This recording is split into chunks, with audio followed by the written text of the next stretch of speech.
Hey, what's up, everyone? Welcome to Redskins Talk TV. This is your host, Dre.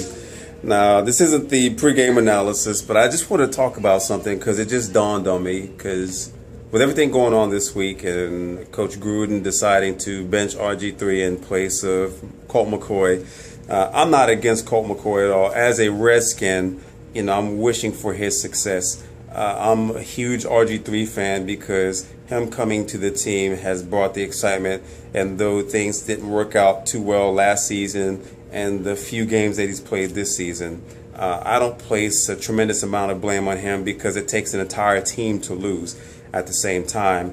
When I'm thinking about things and how people have a preference of Colt McCoy or Kirk Cousins, Colt in particular, when you look at it, consider this. Colt McCoy came into the league, 2011?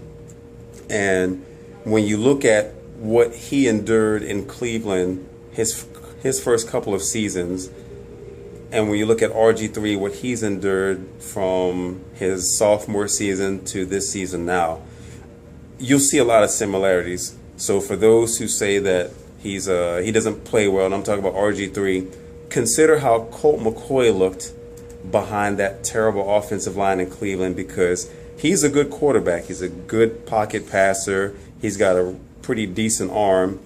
He makes some pretty good decisions. However, look at the play of RG3 and the lack of trust that he has with the offensive line. The fact that he didn't have a running game in Cleveland. Here in Washington, they have a running game, although they haven't really utilized it that much, which is indicative of the fact that Alfred Morris got his first 100-yard game at season 12. But Colt McCoy, he struggled in Cleveland. Even though he's a good quarterback, he struggled because he didn't have the key pieces around him.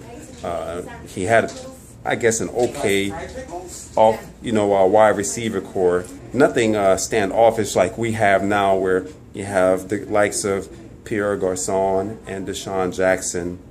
Didn't have that dynamic tight end with Niles Paul. I can't say he's overly dynamic, but he's a pretty good player, a maven on special teams. And then you have Jordan Reed when he's healthy. Really makes a difference. But Colt McCoy, he was just as shell-shocked playing behind that porous offensive line when he was with Cleveland as RG3 is playing with us. So there are a lot of similarities. And a lot of people, Cleveland fans, you can ask them in particular how down they were on Colt McCoy because he did not have that offensive line. No matter how dynamic it was, he struggled because he could not get the protection with that line the same as RG3. So I just wanted to make this video simply because there are a lot of similarities between the two. And when it comes to a quarterback struggling, there's not a quarterback in the league that's going to be successful behind an offensive line that can't protect them. So for those who want to throw out the names of Tom Brady, Peyton Manning, put those behind the same offensive line that we have, and they will suffer, just like RG3 has. And you can tell by his happy feet. You can tell from the moment that he takes his drop back on the snap. He's got the happy feet. He's anxious because he doesn't know if pressure is going to come from the right side or the left or up the middle. But no quarterback should get hit that many times, and it's the fault of the offensive line. In 3 games, he's been sacked about 18 times. And if you are a savvy fan of football, you know that's not acceptable.